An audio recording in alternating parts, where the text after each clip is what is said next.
Ibinigay ko sa iyo ang lahat. Pumayag ako sa lahat ng gusto mo. Pero ano? Ito ang isusukli mo sa akin, Joseph? Magdadala ka dito sa bahay natin ng kabit mo? Tama na, Lenny. Alam ko na hindi kita mabibigyan ng anak. Alam ko din na pahihirapan lang kita sa pag-aalaga sa akin dahil baldado na ako. Pero, bakit mo naman nagawa sa akin to? Alam mo kung ano ang dahilan. Mahal na mahal kita. Ginawa ko ang lahat ng makakaya ko. Mapasaya ka lang. Pasensya na. Mahal ko si Grace. Eh ako? Mahal mo ba ako? Mahal kita. Mahal? Mahal ba talaga o awa na lang ang natitirang dahilan kaya hindi mo ako maiwan? Mahal kita. Kung mahal mo ko, bakit ang sakit? Kung mahal mo ko, bakit nandito tayo ngayon sa sitwasyon na ito? Lenny. Pagmamahal, Joseph. Huwag mo nang gamiting dahilan ng pambababae mo sa pagmamahal mo sa akin dahil hindi ako tanga. Baldado lang ako pero naiintindihan ko pa ang lahat ng nangyayari. Ginagawa ko lang naman ito para sa'yo. Dahil sa sakit mo.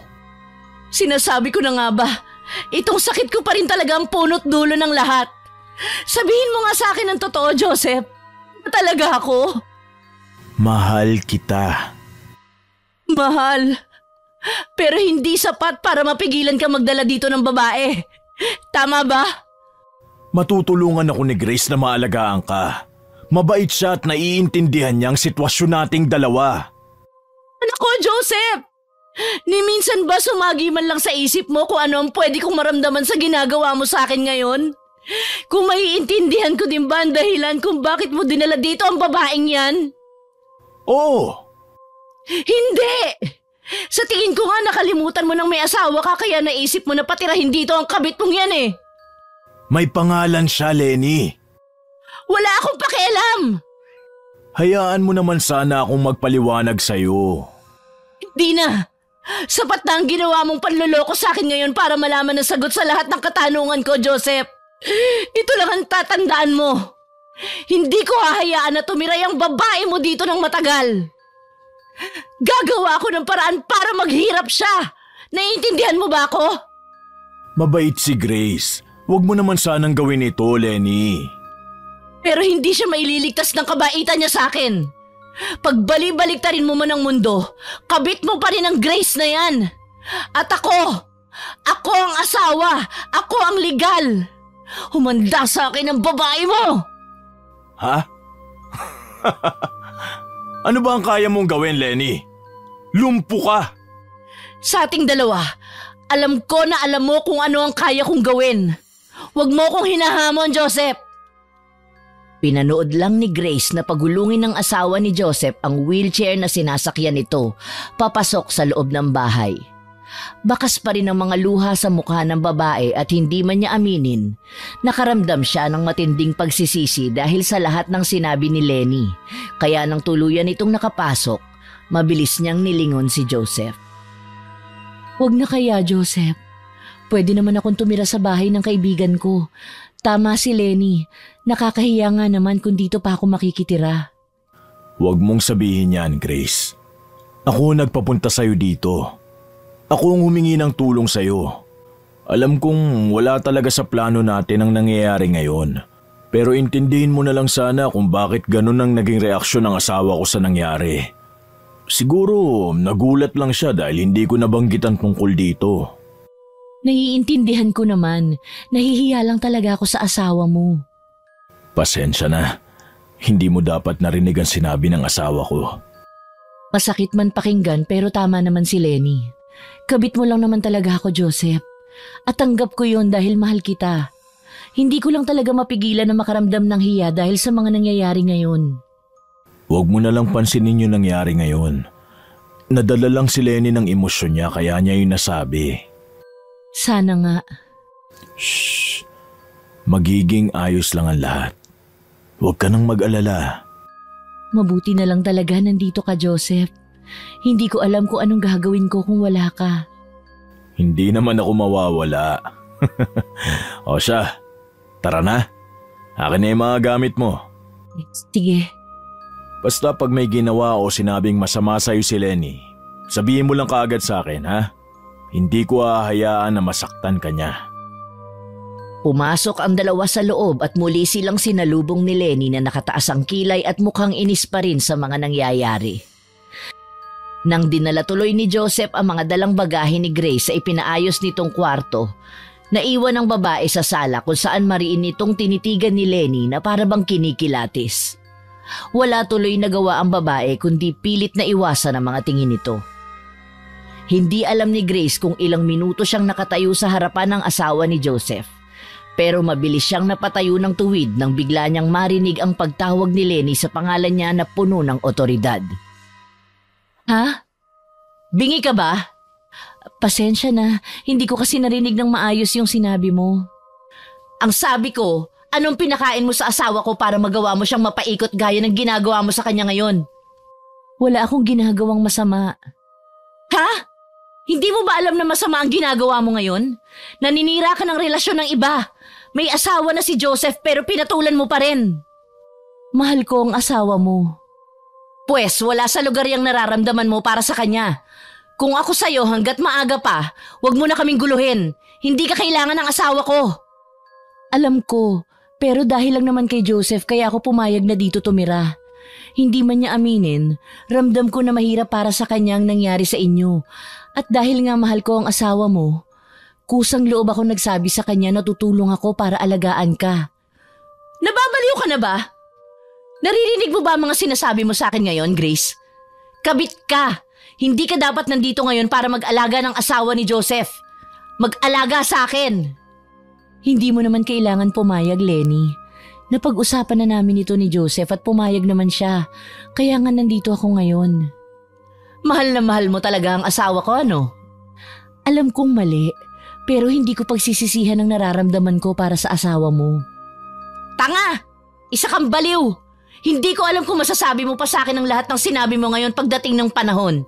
Pero isa lang ang alam ko. Nakakaawa ka!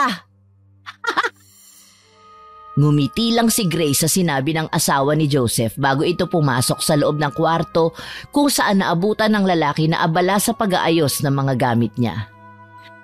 Hindi pa nga sana nito mapapansin ang presensya ni Grace kung hindi pa siya naupo sa mismong harapan ni Joseph at tinulungan ng lalaki na mag-ayos ng mga gamit.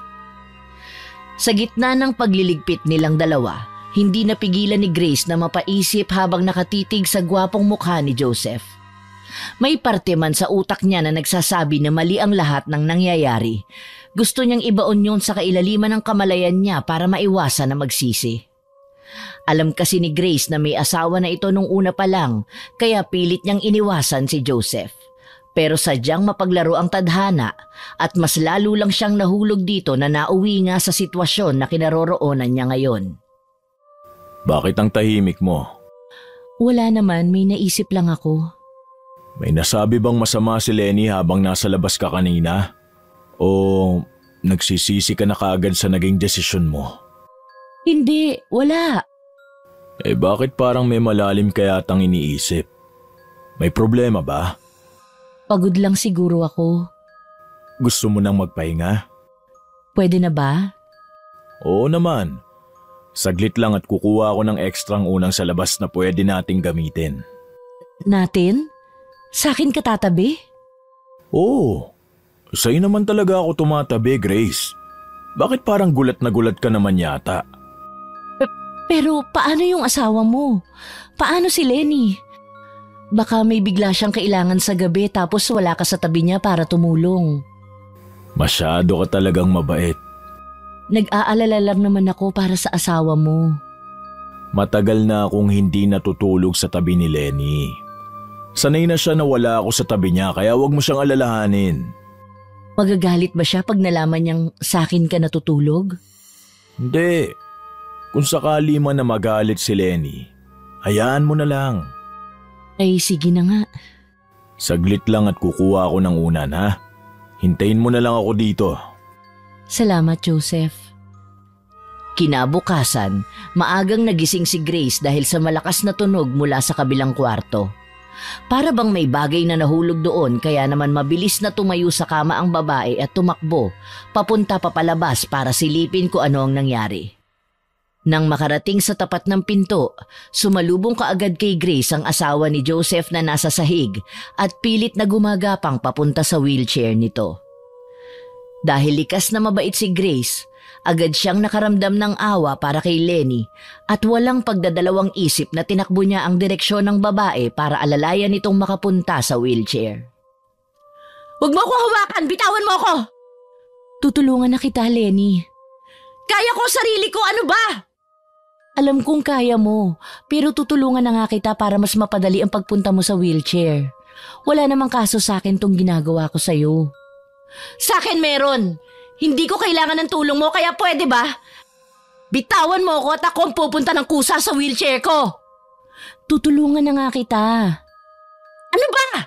Sinabing hindi ko nga kailangan ng tulong mo. Tanga ka ba para hindi mo ako maintindihan?" "Huwag ka mag-alala. Bibitawan naman kita pag nakaupo ka na dun sa upuan. Malapit na tayo."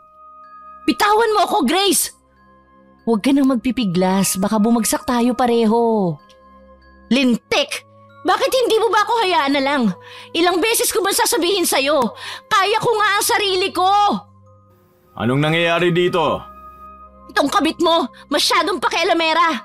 Sinabi ko nang kaya kong pumunta sa wheelchair mag-isa pero ayaw niya akong bitawan. Sabihan mo nga siya, Joseph!"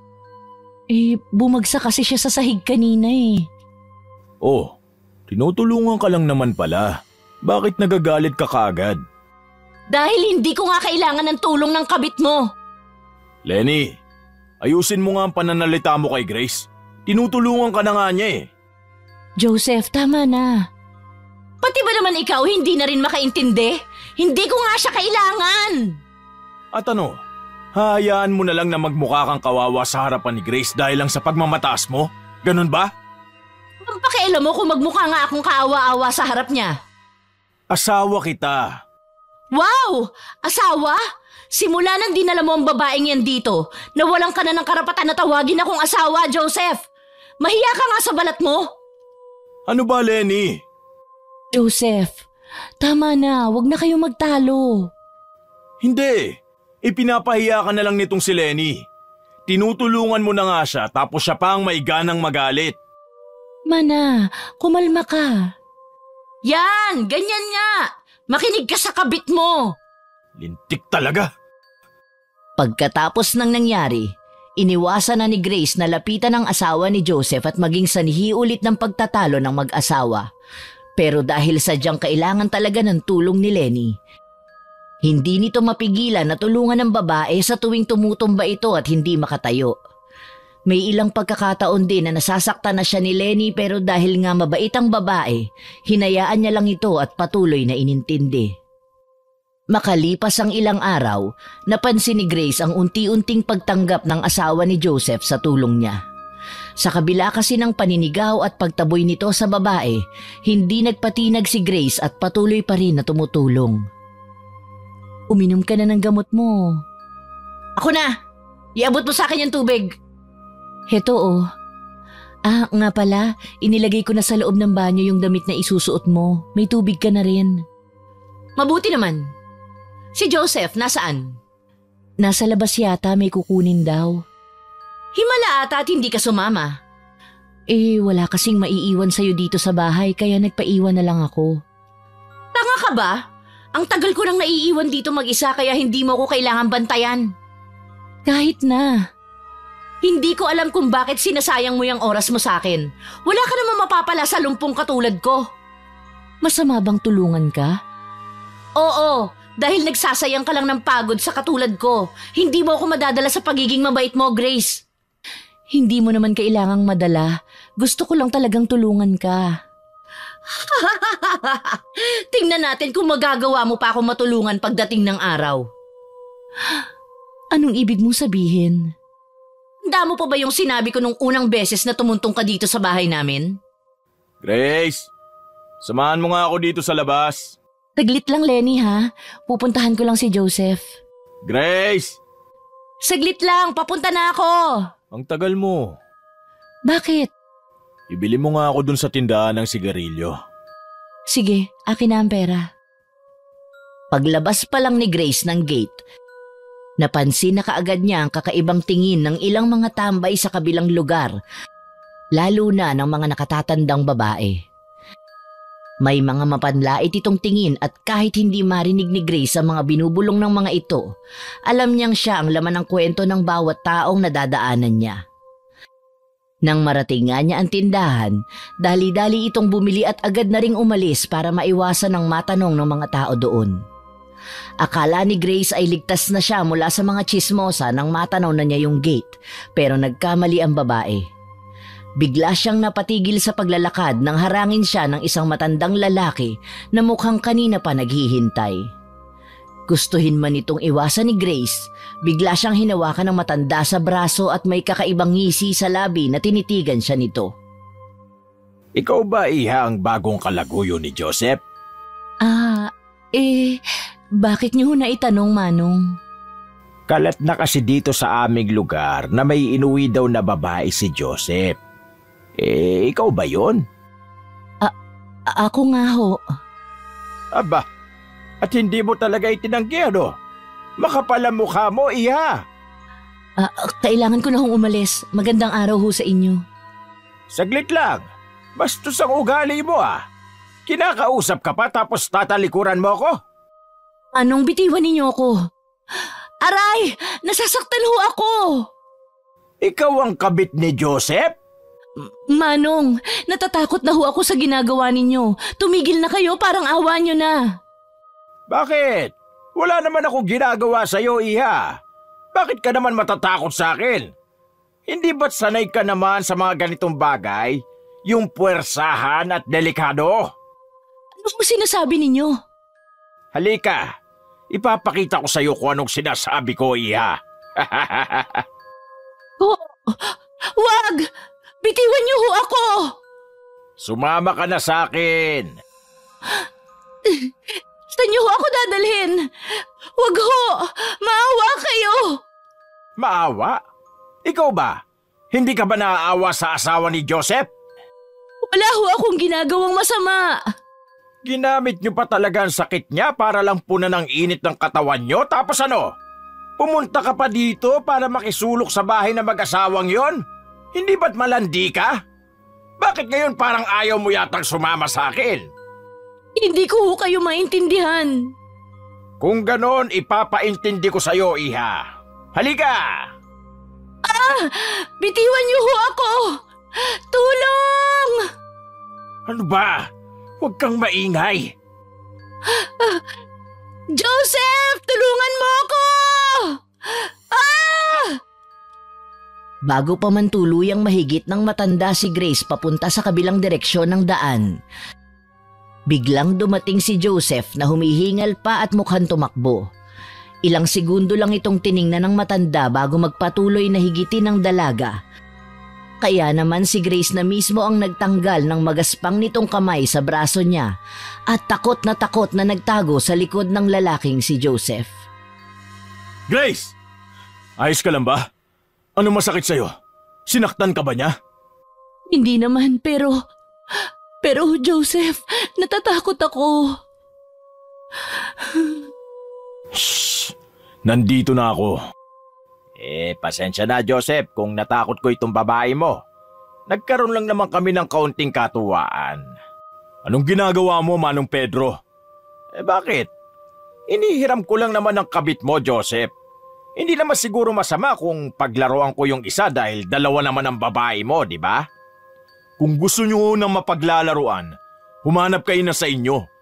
Kayo na mismo nagsabi, sa akin ito, kaya huwag nyong pakialaman. Masyado ka naman yata madamot, iho. Kabit mo lang naman ang babaeng yan, kaya bakit hindi mo ipahiram sa akin? Abat, bastos pala ang bibig nyo eh.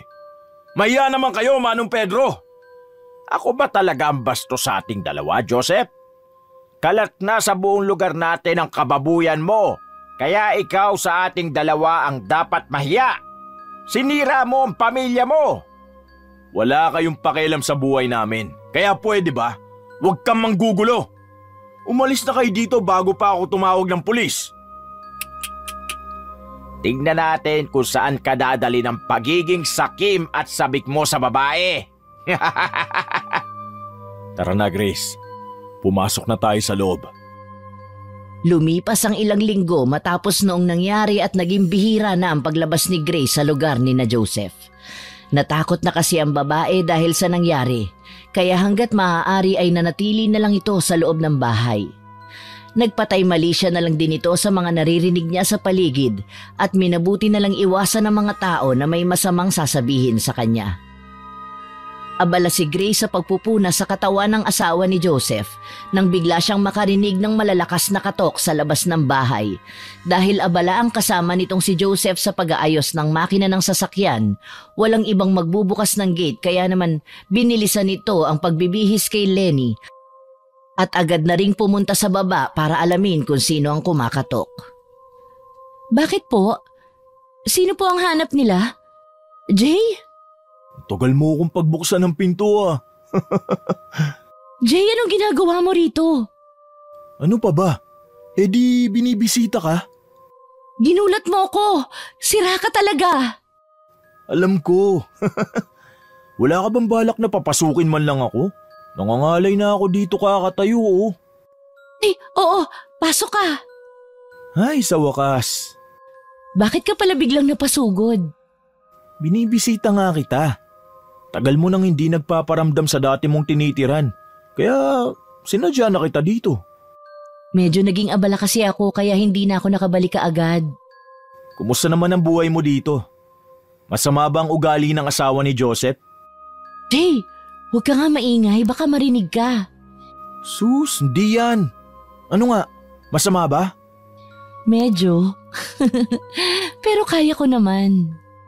Malamang, ikaw pa ba? Halika dito tayo maupo sa salas.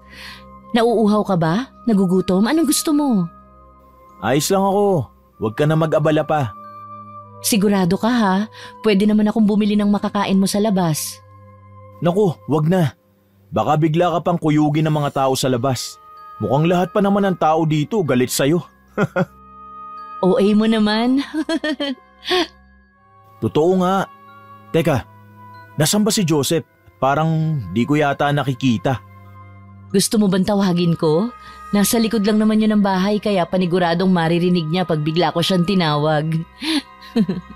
Nagbibiro lang naman ako.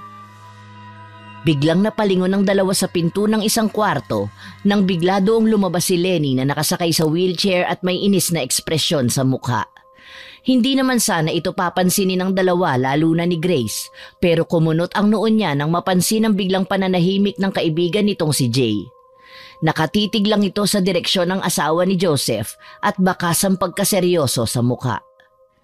Tatanungin pa lang sana ni Grace kung ano ang dahilan ng bigla nitong hindi pag-imik nang matigil sa ere ang pagbukas ng bibig niya nang biglang tumayo si Jay. Napansin ng babae ang biglang pagtagaktak ng pawis ng binata, kasabay ng sunod-sunod nitong paglunok na para bang takot na takot habang nakatingin sa loob ng laman ng dala nitong bag. Dahil sa kuryosidad, tumayo si Grace at nilapitan ang pwesto ng kaibigan niya bago dahan-dahang silipin ang bagay na tinititigan nito.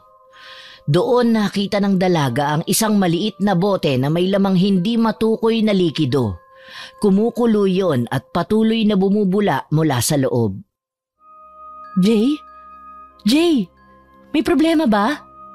Hoy, ano ba yung sinisilip mo? Ha?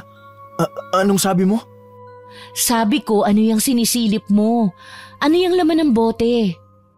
Wala. Gamit ko lang to. Gamit? Eh bakit parang bigla kang pinagpawisan nang makita mo yan? Mainit kasi dito eh. Mainit ba? Gusto mo ba ipaglabas kita ng electric fan? Hindi na. Mabuti pa. Lumipat na lang tayo ng ibang lugar na pwedeng tambayan. Doon na lang tayo sa harapan ng gate nyo. Bakit naman doon? Aalis na rin naman ako eh, kaya doon na lang tayo mag-usap. Sandali lang naman. Tara na. Hindi na nagawang makaangal pa ni Grace dahil tuluyan na itong nahigit ng kaibigan niyang si Jay papunta sa labas ng bahay. Nang marating nila ang mismong tapat noon, nanlaki ang parehong mga mata ng dalaga nang bigla siyang hawakan ni Jay sa balikat at marahas na iniharap siya habang nagmamasid sa paligid. May problema ba, Jay? Tinatakot mo ako sa ginagawa mo ngayon. Umalis ka na dito, Grace. Tumakbo ka na.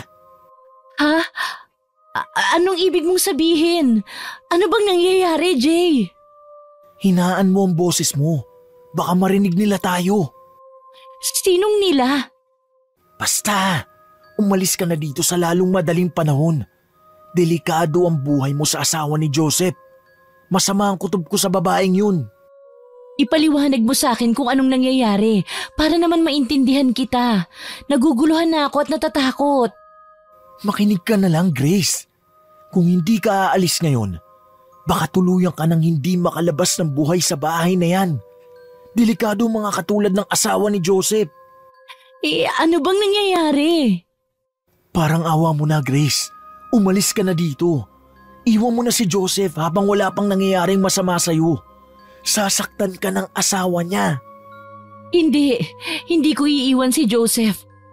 Walang mangyayaring masama sa akin dahil wala namang magagawa ang asawa niya. Nakita mo ba, Jay? Lumpo si Lenny. Kaya imposible ang sinasabi mo sa akin ngayon na masasaktan niya ako. Hindi mo naiintindihan ang mga sinasabi mo. Mapapahama ka dito. Mamamatay ka. Jay, ano ba? Hinaan mo nga ang boses mo, baka marinig ka ni Joseph. Maniwala ka sa akin, Grace. Delikado ang buhay mo dito. Tama na, walang mangyayaring masama sa akin.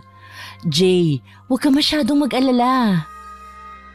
Pagkatapos ng naging usapan nila ni Jay, umalis na rin kaagad ang binata kaya naman dali-dali nang pumasok sa loob si Grace kung saan sinalubong ito ni Lenny. Tiningnan lang siya ng babae ng ilang minuto bago ito muling pumasok sa loob ng kwarto nito at isinarado ang pinto.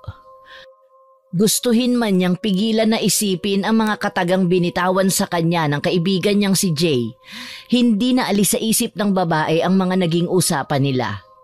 Pasimple tuloy na muling tiningnan ni Grace ang saradong kwarto ng asawa ni Joseph bago ito nagpatuloy sa paglalakad papalayo.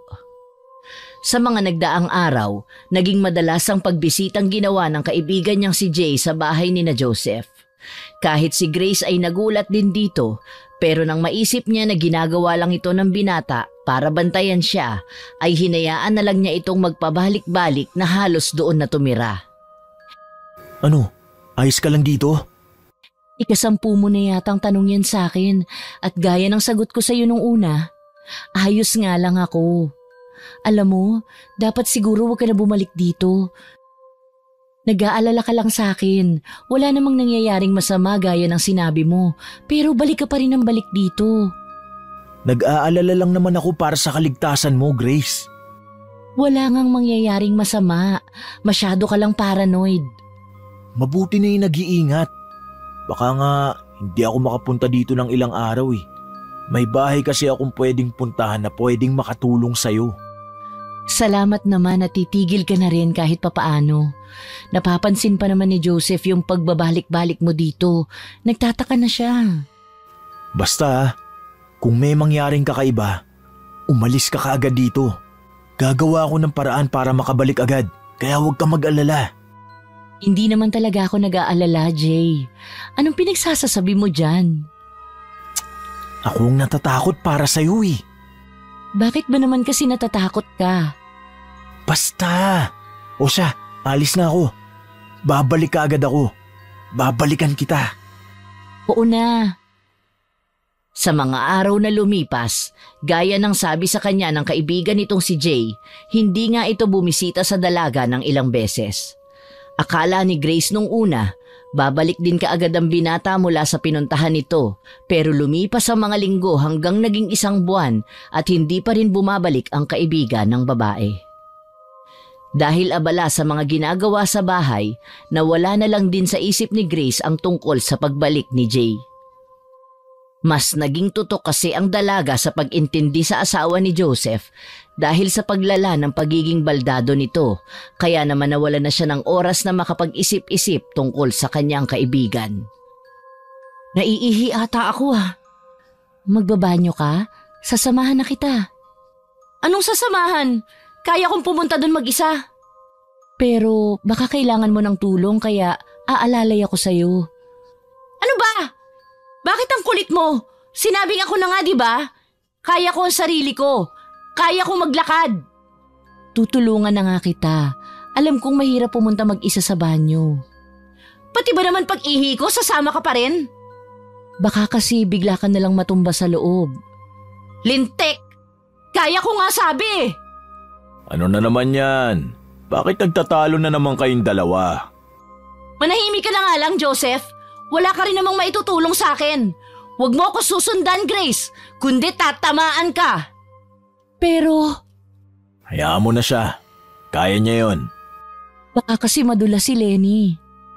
Hihingi din yun ng tulong pag kailangan niya. At paano kung hindi siya humingi? Mabuti pa hihintayin ko na lang siya matapos. Magpahinga ka na, Grace. Kaya na ni Lenny ang sarili niya. Tara na, matulog na tayo sa kwarto. Sige na nga. Halika na.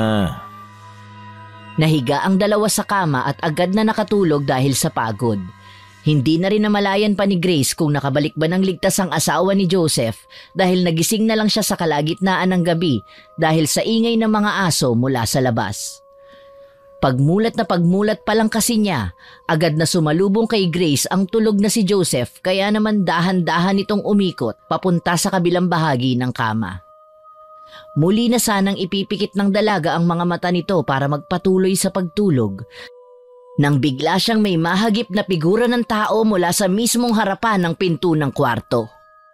Tiningnan niya yon ng mabuti at nang makumpirma na may tao nga, agad na nakaramdam ng kaba si Grace bago nito napagdesisyonan na dahan-dahang bumangon para alamin kung sino ang taong nasa dilim. Mabilis ang tibok ng puso at nanlalamig ang buong katawan na inihakbang ng dalaga ang mga paa nito papunta sa mismong pinto. Balak pa lang sanang buhayin ni Grace ang ilaw pero naging mabilis ang lahat ng pangyayari at bigla na lang nakita ng dalaga ang asawa ni Joseph na si Lenny na nakatayo. Mula sa sulok kung saan may kaunting liwanag, nakita niya kung paano mabilis nang umisi sa kanya ang babae bago ito bigla na lang nawala na nagpatindig sa balahibo ng katawan ni Grace. Lenny? Grace? Anong ginagawa mo dyan? Ha? Bakit nandyan ka? Anong ginagawa mo dyan sa dilim? Nakita ko si Lenny. Baka nagbanyo lang yon. Bumalik ka na lang dito at matulog. Bukas mo na siya intindihin. Pero nakita ko siyang Halika na. Matulog na tayo. Joseph? Oh, bakit? Nakakapaglakad ba ang asawa mo? Ano? Paano makakapaglakad yun? Lumpo nga, di ba? Baka masyado ka nang napapagod sa pag-aalaga kay Lenny kaya kung ano-ano ang nakikita mo. Pero nakita ko, nakatayo talaga siya doon sa dilim. Baka namamalikmata ka lang. Imposible ang sinasabi mo. Baka nga. Halika na. Bumalik na tayo sa pagtulog. Marami pa tayong gagawin bukas eh. Saglit lang iinom lang ako ng tubig sa kusina. Bilisan mo. Pilit lang nang umiti ang dalaga kay Joseph bago ito dahan-dahang lumabas ng kwarto. Imbis na dumiretso sa kusina gaya ng sinabi niya sa lalaki, namalaya na lang ni Grace na nasa harapan na siya ng kwarto ni Lenny at dahan-dahang pinipihit ang hawakan ng pinto. Naisip kasi nito na imposible nga ang bagay na nakita niya sa dilim kanina, pero para patunay na hindi talaga yun totoo. Natatakot man, lakas loob nitong sinilip ang kwarto ng asawa ni Joseph at tiningnan ng kama ng babae kung saan ito nakita si Lenny na mahimbing na natutulog. Kinabukasan, maagang nagising si Grace at nagpunta sa loob ng kwarto ni Lenny para alalayan itong bumangon na palagi niyang ginagawa. Noong araw na yon, agad na napansin ni Grace ang kakaibang mga tingin na ibinabato sa kanya ng babae. Para bang alam nito ang ginawa niya noong gabi kaya naman hindi maiwasan ni Grace na makaramdam ng hiya at pilit na iniwasan ang mga mata nito. Nakatulog ka ba ng maayos, Grace? Ha? Oo naman. Talaga? Bakit? Wala. Napansin ko kasi na para bang kulang ka sa tulog. Tulala ka kanina. Ayos lang ako. Wala naman pati akong pakialam kung hindi, tinanong ko lang.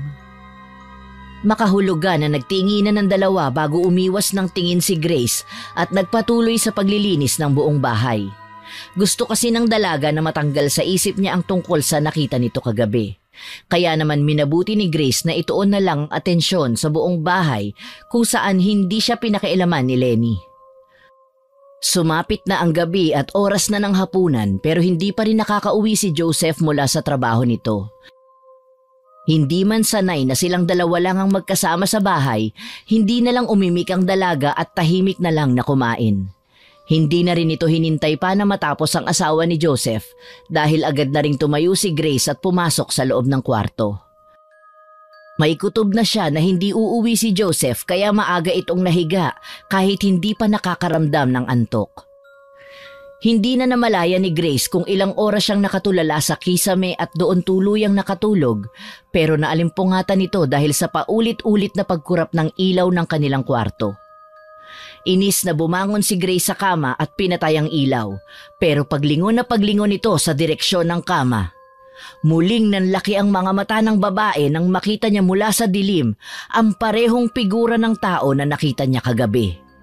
Walang pagdadalawang isip na muling binuhay ni Grace ang ilaw. At gaya ng nangyari nung una, muli niyang nakita si Lenny na nakatayo pero agad ding nawala matapos matamaan ng ilaw.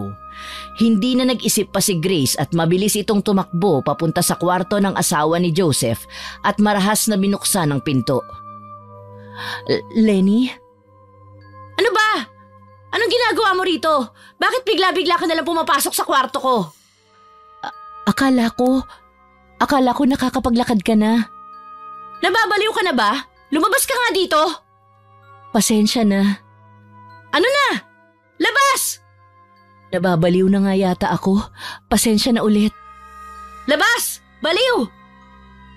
Isinarado ni Grace ang pinto at mabilis siyang bumalik sa loob ng kwarto kung saan paulit-ulit niyang inuntog ang sarili niyang ulo sa dingding ng kwarto dahil sa matinding kahihiyan.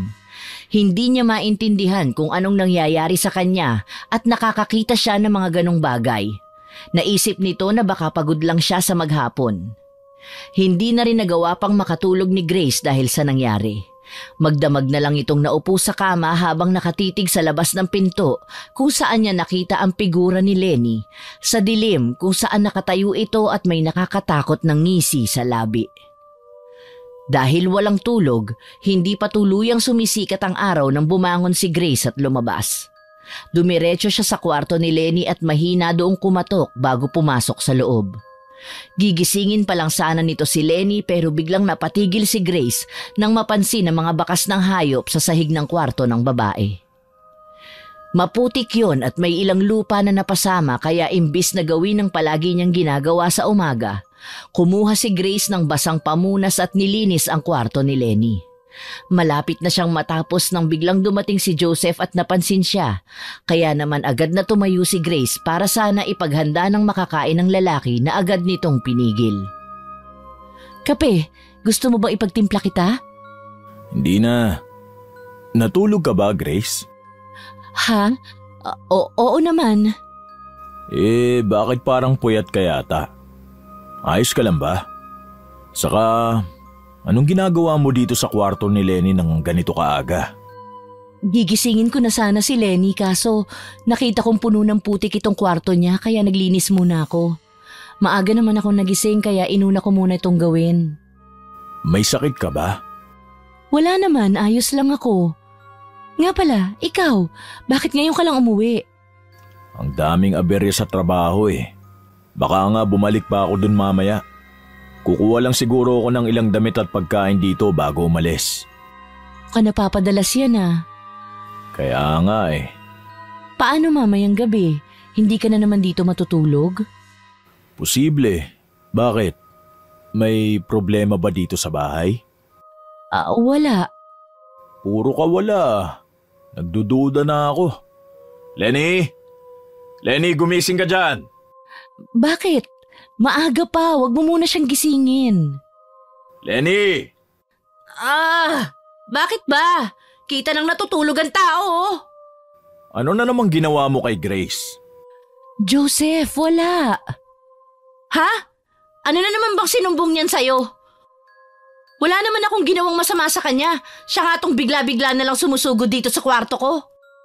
Ikaw umamin ka na habang nagtatanong pa ako na maayos. Kundi malilintigan ka sa akin. Wala nga! Wala siyang ginawa sa akin, Joseph. Huwag mo na siyang ipagtanggol pa, Grace. Kilala kita. Lintik na buhay to, kagigising lang Napagbibintangan agad. Wala akong ginawa dyan sa kabit mo, kaya pwede ba? Lumabas na kayo dito dahil umiinit lang ang ulo ko. Ang aga-aga. Pasimpleng nilingon ni Grace si Lenny, pero tiningnan lang siya nito ng masama bago tuluyang sumarado ang pinto. Sa buong maghapon tuloy, napansin ng babae na pinag-iinitan siya ni Lenny dahil sa sinabi ni Joseph. Mabuti na lang at hindi natuloy sa trabaho ang lalaki, kaya naman nagagawang iwasan ni Grace ang mga binabalak ng asawa nito sa kanya. Naging mabilis ang lahat ng pangyayari noong hapon na yon. Magkakasabay ang mga ito na kumain at agad na ring nahiga pagsapit ng gabi. Matapos kasi nitong punasan ng katawan ng asawa ni Joseph, bumalik na kaagad ito sa kwarto para magpahinga. Pero hindi pa man tuluyang lumalalim ang pag-idlip nito gaya ng palaging nangyayari sa kanya. Nagising si Grace dahil sa hindi maipaliwanag na pakiramdam.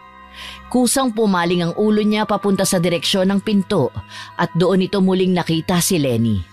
Hindi katulad ng una niyang nakita. Ang Lenny na nakasiksik sa dilim ay may kakaibang itsura. Kulubot ang mukha nito at mapapansin ang pagkalawlaw ng balat na nagpadagdag sa takot na nararamdaman ni Grace na mga oras na yon. Nababaliw na ba talaga ako? Anong tinitignan mo? Ano ba? Nakakagulat ka naman. Bakit bigla-bigla ka nalang nagsasalita ng ganon? Akala ko tulog ka na. Bakit ba? Napansin ko lang naman na nakatingin ka sa labas ng pinto kaya nagtanong ako. Ayos ka lang ba? Oo, medyo natakot lang ako. Ano ba kasing tinitingnan mo doon?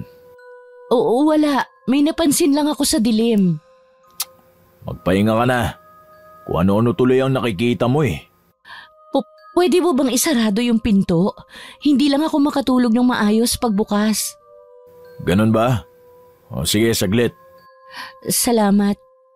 Yan, okay na? Oo. Matulog na tayo. Baka pagod lang yan. Sa paglipas ng mga araw, akala ni Grace, titigil na ang mga kakatuwang bagay na nakikita niya patungkol sa asawa ni Joseph. Pero naging malala lang ang mga sumunod na pangyayari. Umabot yun sa punto kung saan nakakaramdam na ng matinding takot ang babae sa tuwing sumasapit ang dilim, lalo na pag wala si Joseph sa bahay. May mga pagkakataon kasi na nakikita ni Grace si Lenny na gumagapang sa ilalim ng kama nila. Minsan pa ay nasa taas ito ng kisame at para bang gagamba na nakadikit habang may nakakatakot na ekspresyon sa mukha.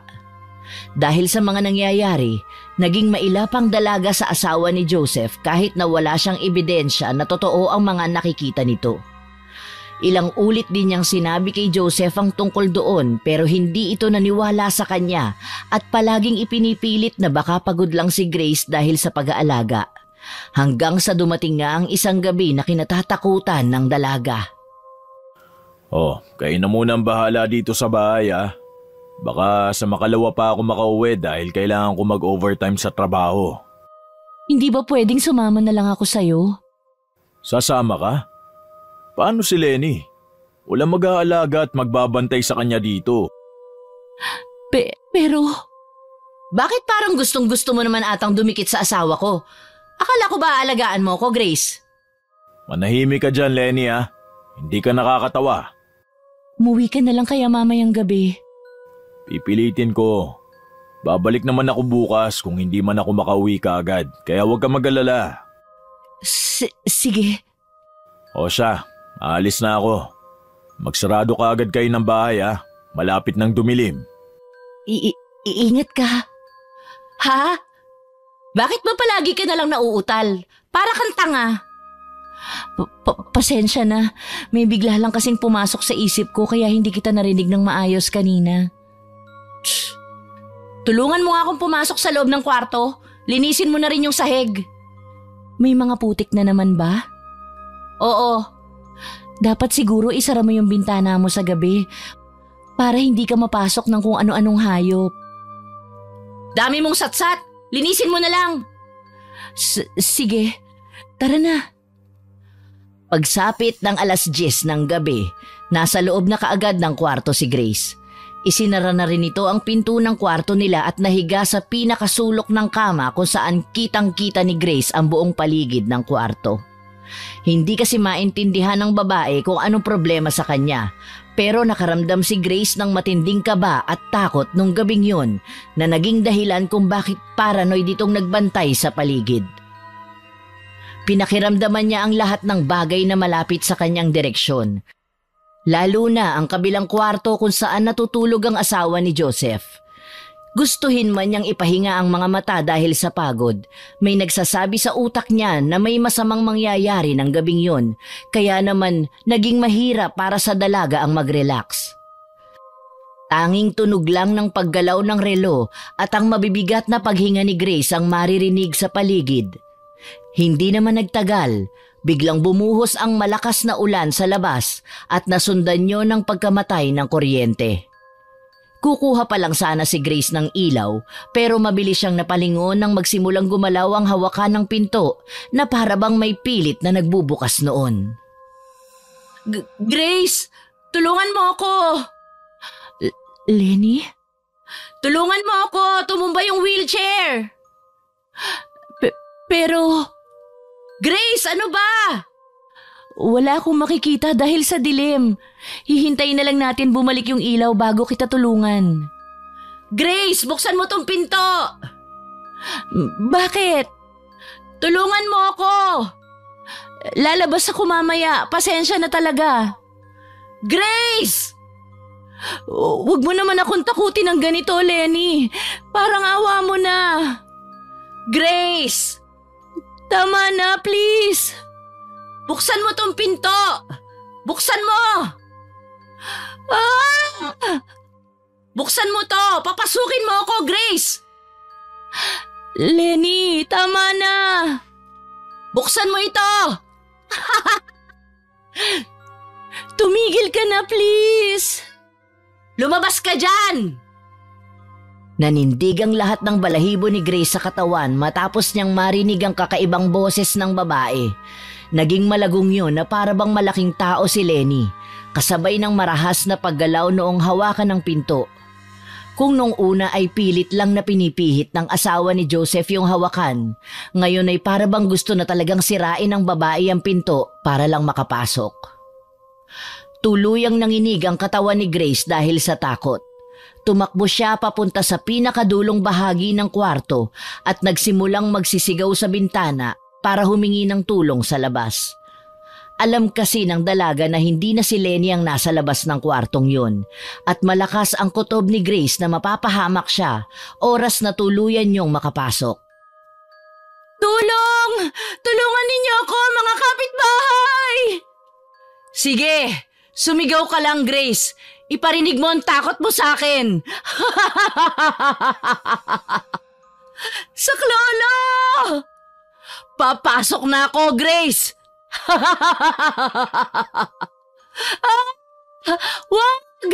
Tulong! Walang makakarinig sa'yo. Walang magliligtas sa'yo. Sinabi ko naman sa'yo noong una pa lang na tigilan mo na kami ng asawa ko. Hindi ka pa rin talaga nakinig. Wag, Lenny! Hintayin mo ako ngayon! Sa isang malakas na lagabog, tuluyang bumukas ang pinto ng kwarto ni Grace at bumungad sa kanya si Lenny na may nakakatakot na ngisi. Nakatayo ito ng tuwid at nakalaylay ang mahabang buhok habang mariin na nakatitig sa mga mata ng dalaga. Sinigawan ito ni Grace ng ilang ulit pero dahan-dahang naglakad ang babae papunta sa kanyang direksyon, na agad namang inatrasan ni Grace dahil sa takot. Paanong nakakalakad ka? Nagulat ka ba? Totoo ang mga nakikita ko? Oo. Totoo ang lahat, Grace. Mula nung unang gabi hanggang sa mga pagkakataon na nakikita mo kung nasa ilalim ng kama nyo. Nakakagulat, hindi ba? Ha? Lumpo ka. Panoorin mo kung paano ka pahirapan ng isang lumpo na katulad ko. Malandi ka! Lenny, wag mong gawin sa akin ito. Wag? Sinira mo ang pamilya ko. Alam mo na may asawa na si Joseph. May sakit ako. Akala mo ba maaawa ako sa'yo dahil lang inaalagaan mo ko? Hindi! Wag. Parang awa mo na. Wala naman akong ginawa sa'yong masama. Malandi ka! Haliparot at maninira ng pamilya! Dapat sa'yo, patayin! Lenny, wag! Halos lumuwa ang mga mata ni Grace nang mapanood niya kung paano dahan-dahang magbago ang anyo ni Lenny bilang isang malaking aso. Ang katawan nito ay nananatiling pantao pero ang mukha at ang mga kamay ni Lenny ay napalitan ng katawan ng aso. Itim na itim yun at may mahabang pangil. Talaga namang nakakahindik at nakakapanindig balahibo dahil sa takot.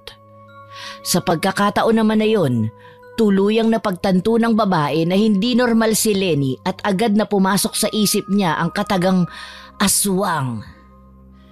Dahil sa mabilis na kilos nito, nagulat na lang si Grace nang maramdaman niya ang mabigat nitong katawan na dumamba sa kanya. Pareho itong bumagsak sa sahig at napahiga, kasabay ng biglang pagbukas ng bibig ng aso at akmang kakagatin na sana si Grace sa leeg na agad niyang naharangan ng kamay. Napasigaw ang babae sa matinding sakit habang pinapanood ang sarili niyang dugo na tumutulo papunta sa mismong harapan ng kanyang mukha. Gustuhin man niyang itulak paalis ang aso, masyado itong malaki at malakas para sa kanyang sugatang kamay.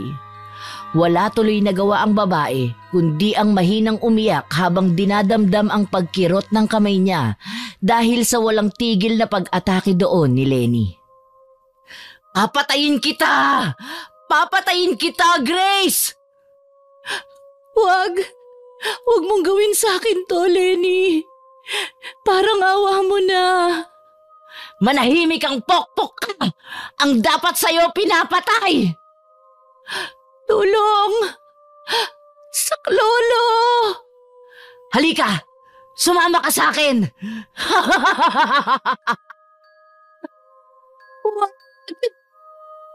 Gusto man ni Grace magpumiglas para makatakas kay Lenny. Tuluyan siyang nahawakan nito sa pareho niyang mga paa at balak na sanang higitin papunta sa labas ng pinto. Pero pareho silang napatigil nang biglang sumulpot si Joseph sa mismong harapan ng pinto.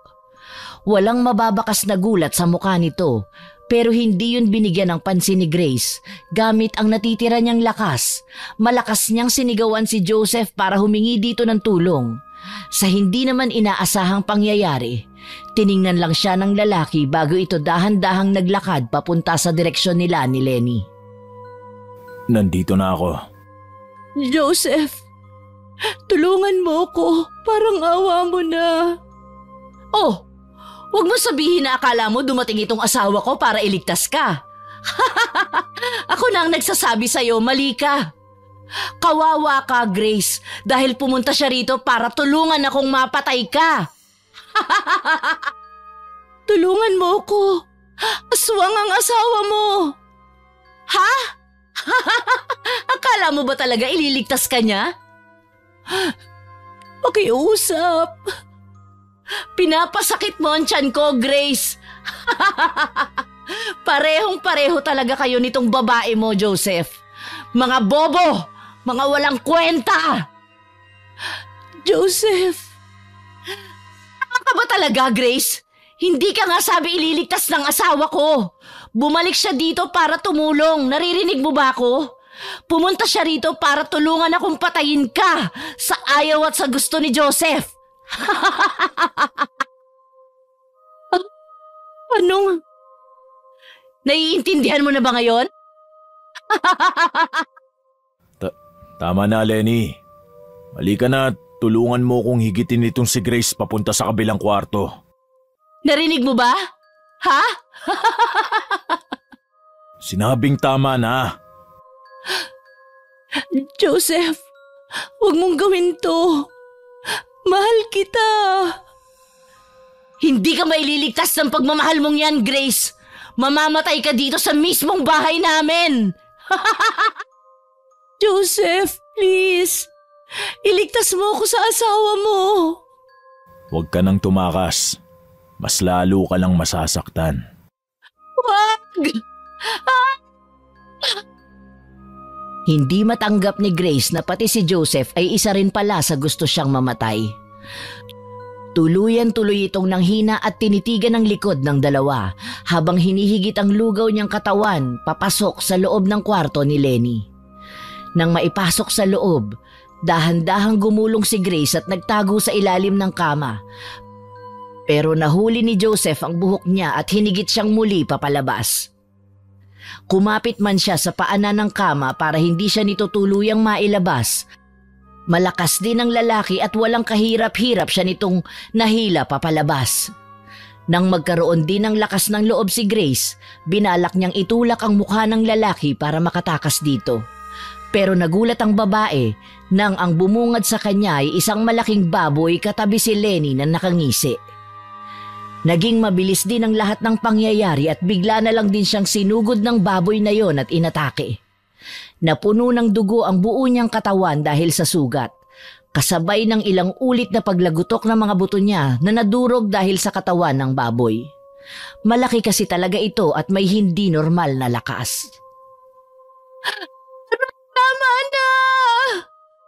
Ganyan nga! Sumigaw ka, Grace! Iparinig mo sa akin kung gaano ka nasasaktan, kung gaano ka natatakot dahil sa mga nangyayari. Ang sarap sa tenga ng iyak mo!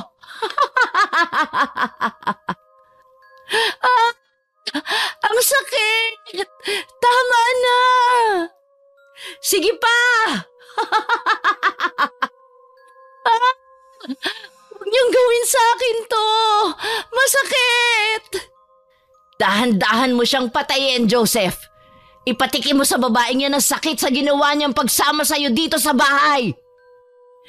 Joseph! Tama na! Ganyan ang parusa sa mga katulad mo, mga maninira ng relasyon. Aray ko! Tama na, Lenny! Ayoko na! Tama! Ganyan nga! Unti-unting namamanhid ang buong katawan niya sa patuloy na pag-atake ni Joseph sa baboy nitong anyo.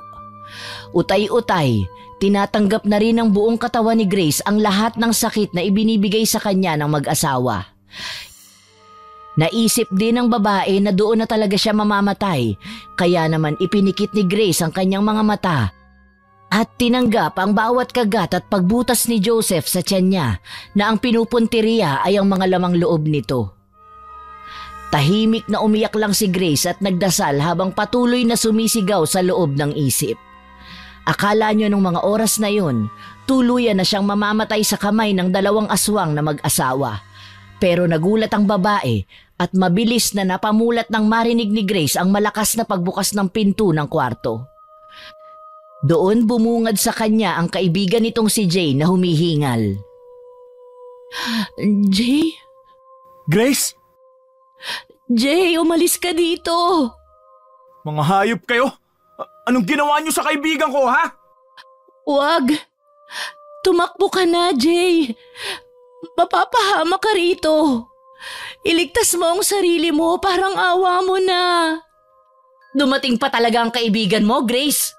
Hindi ko inaasahan na babalik siya dito. Hindi ba takot na takot ka nang nalaman mo na aswang ako? Papatayin kita! Gusto mo din bang mamatay gaya ng nangyayari sa kaibigan mong malandi? Manahimik ka! Huwag! Huwag, Lenny! Ako na lang! Matapang ka na ngayon, ha? Huwag niyong galawin ng kaibigan ko, parang awa niyo na. Ako na lang ang patayin niyo. Ililigtas kita, Grace. Ligtas? Nahihibang ka na ba? Walang magagawa ang isang katulad mo laban sa amin ng asawa ko. Masasayang lang ang pagod mo, kaya pwede ba? Umalis ka na habang pinapayagan pa kita. Dahil sa oras na uminit ang ulo ko, baka pati ikaw ay hindi na rin makalabas dito ng buhay. Umalis ka na, Jay. Akala mo ba natatakot ako sa'yo? Hindi! Pilit mang sigawan ni Grace ang kaibigan nito. Hindi nakinig ang lalaki at bigla na lang sumugod papunta sa direksyon niya habang may bagay na inilalabas sa dala nitong bag. Pinanood ng babae kung paano nakipagbuno ang kaibigan niyang si Jay sa aswang na si Joseph gamit lang ang kung ano-anong langis. Ibinabasbas niya yon sa katawan ng baboy na nagiging dahilan ng malakas nitong pagpalahaw na parabang nasasaktan. Hindi na naintindihan ni Grace ang sunod na ginawa ng binata dahil tuluyan siyang napahiga sa sahig habang hawak ang tiyan niya na hindi tumitigil sa pagdurugo. Hindi na rin nagawa pang lumingon nito para tingnan si Jay dahil sa matinding panghihina. Ang tanging nagawa lang nito ay ang pakinggan ng paligid kung saan narinig niya ang palitan ng palahaw ng mga ito. Hindi naman nagtagal, wala nang narinig si Grace na ingay ng baboy sa paligid at tanging paghinga na lang ni Jay at sigaw ni Lenny ang natira. Ha? Papaanong? Anak ako ng albularyo, kaya kung ako sa'yo, tumakbo ka na dahil hindi kita hahayaang mabuhay. Albularyo ka lang. Bangkilan ako. Alam ko ang lahat ng tungkol sa mga katulad mo. Kung ganun, alam mo din na kaya kong gawing aswang ang kaibigan mong si Grace. Bitawan mo siya! Bakit parang bigla ka yatang natakot? Hindi mo siguro inaasahan ang sinabi ko, no? Aray! Bitawan mo sabi ang kaibigan ko! Kung sa tingin mo, kaya mo ako kagaya ng ginawa mo sa asawa ko si Joseph, pues nagkakamali ka. Malakas ako. Tumigil ka na, Lenny. Tama na. Manahimik ang malandi ka. Hindi naman mangyayari ang lahat ng ito kung hindi dahil sa'yo eh. Hindi ko alam kung anong nakita sa'yo ni Joseph para bigla na lang niya akong lokohin. Mahal ako ng asawa ko. Tahimik pa rin sana ang buhay namin ngayon. Masaya kung hindi ka dumating. Mahal ko ang asawa mo, alam mo yun. Hindi ko naman kayo ginulo. Hindi ba tumulong pa nga ako kay Joseph na alagaan ka? Dahil mahal ko siya at hindi yun labag sa loob ko. Wala akong pake. Akala mo ba mababago ang isip ko pagkatapos mong sabihin yan? Hindi!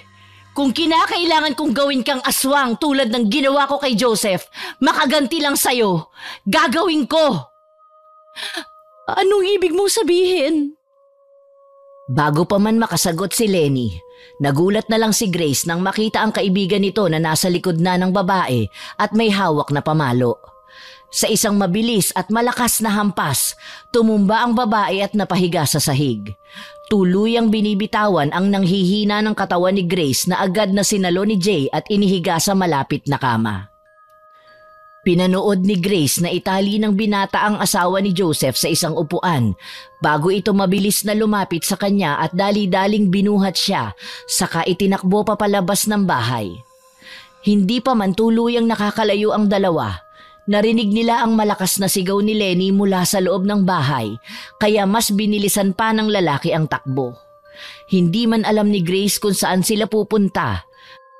Mahigpit siyang kumapit sa katawan ni Jay habang mahinang dumadaing dahil sa pagsakit ng kanyang sugat na dumudugo pa rin.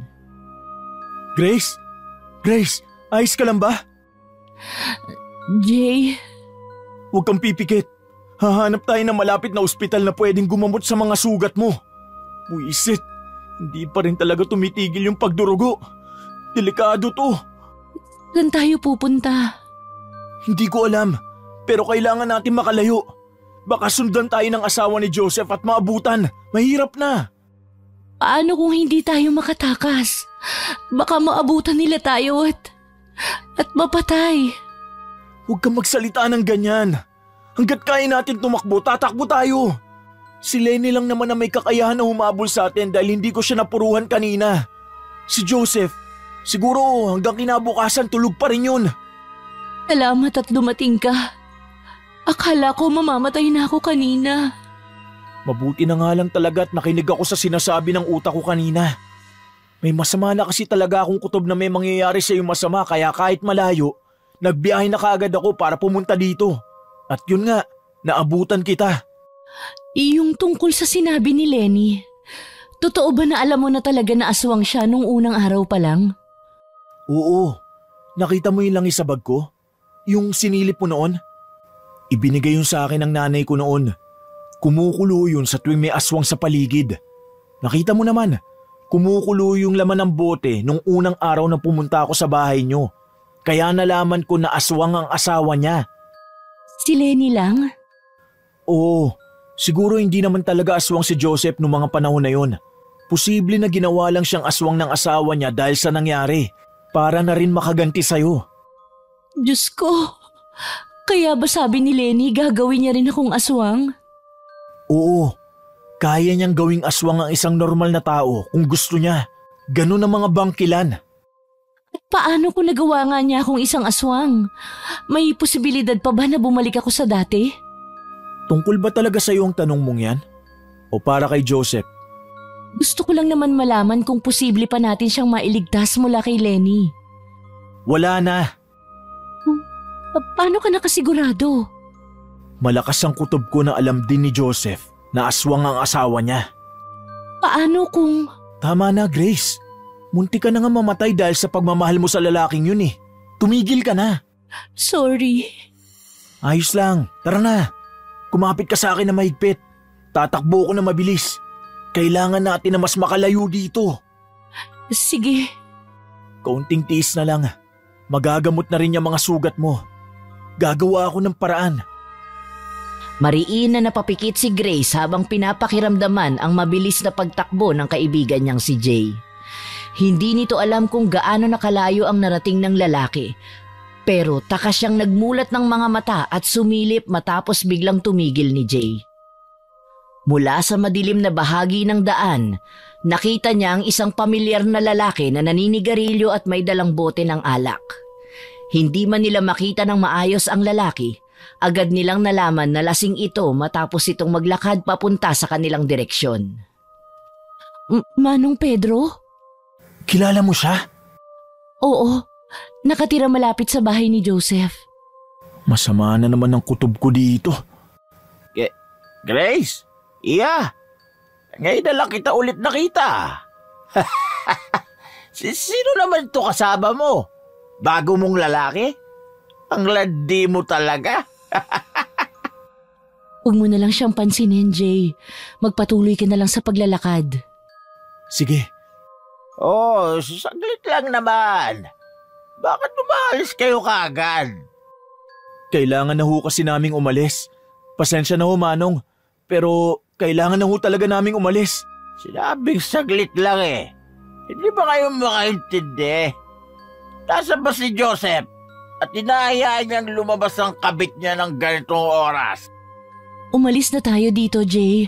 Natatakot ako. Saglit lang. Joseph! Joseph! Nandito ang kabit mo! Si Grace, nandito! Jay, takbo! Tumakbo ka na! Sige. Hoy! Saan kayo pupunta? Bumalik kayo dito! Nagpatuloy sa pagtakbo si Jay papalayo sa lasing na si Manong Pedro. Nang lingunin naman ng dalaga ang direksyon ng matanda, napansin niya ang patuloy na pagsigaw nito na muling nagpabilis sa tibok ng kanyang puso. Natatakot kasi si Grace na baka nasa paligid lang ang asawa ni Joseph at marinig nito ang sigaw ng matanda. Kaya gaya ng sinabi ni Grace sa binata, tumakbo lang nang tumakbo si Jay papalayo. Nakarating ang dalawa sa isang maliit na terminal ng mga tricycle. Nung mga oras na yon, nanghihina na talaga si Grace at namumutla dahil sa pagkawala ng marami niyang dugo. Gustuhin man itong manatiling gising gaya ng paulit-ulit na ipinapaalala sa kanya ni Jay, dahan-dahan niyang ipinikit ang kanyang mga mata dahil sa matinding pagod.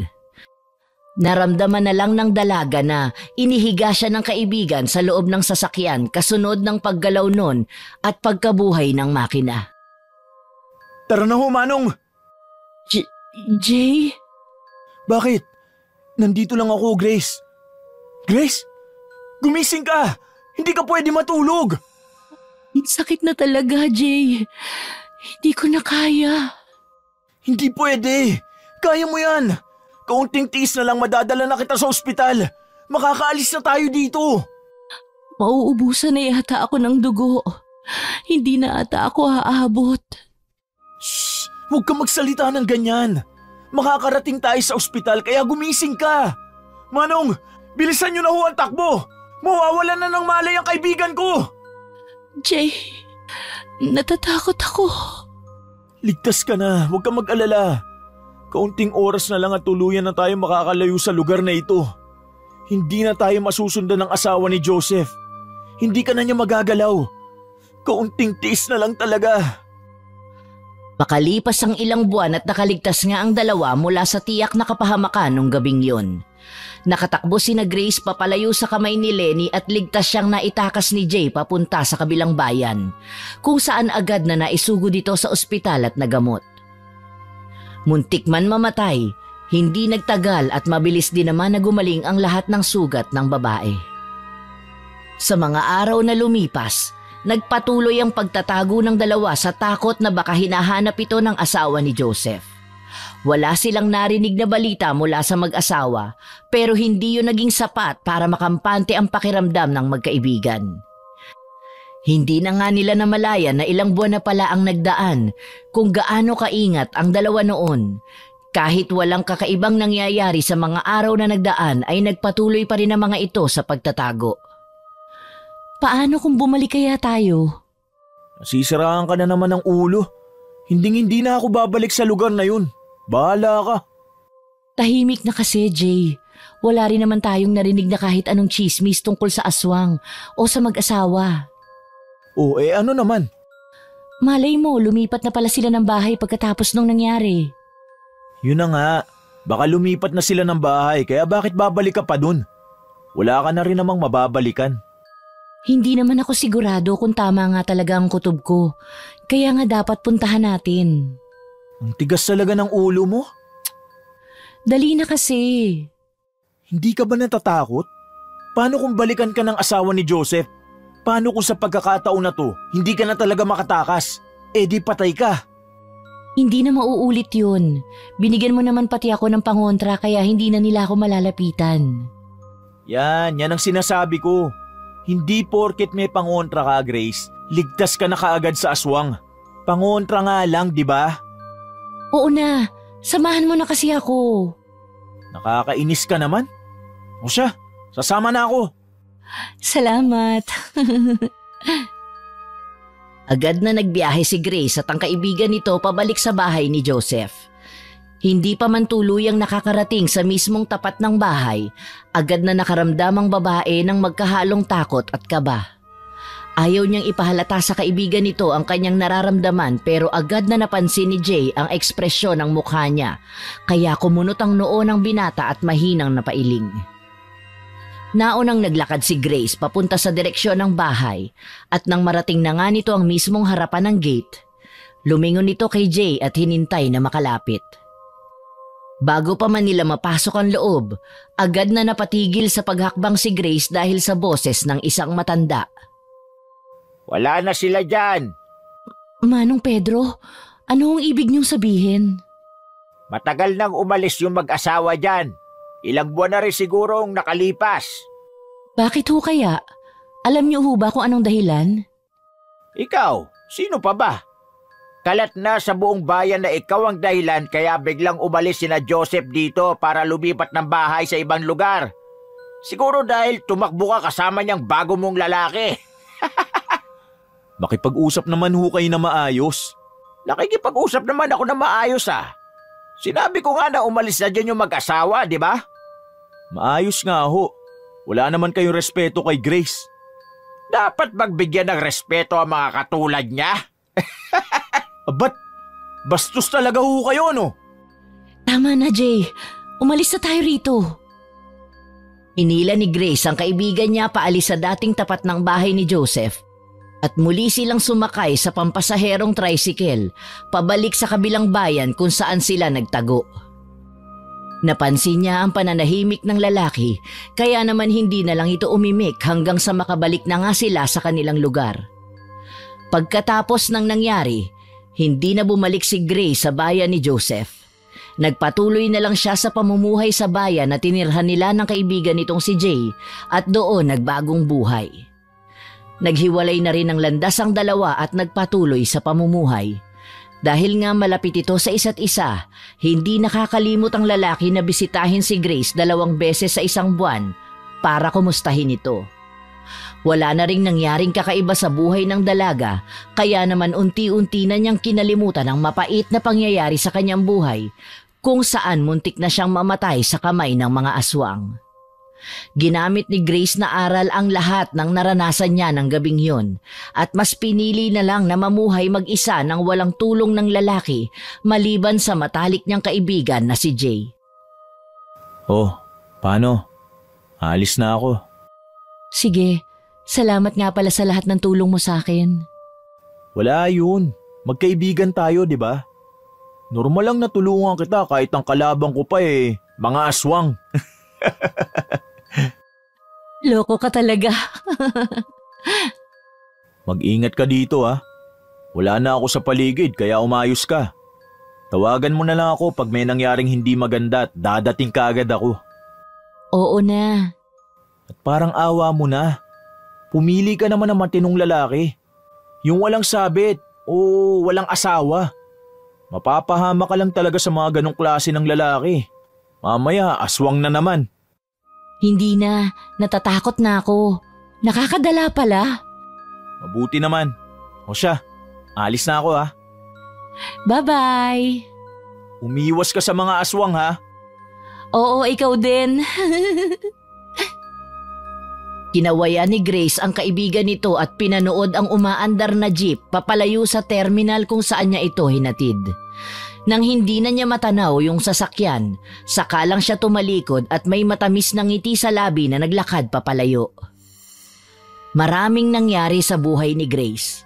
Maganda, masaya, nakakatakot at nakakamatay. Marami siyang napulot na aral dahil sa nangyari at sa awa naman ng Diyos, hindi na siya nakasalubong pa ng panibagong aswang matapos ang lahat.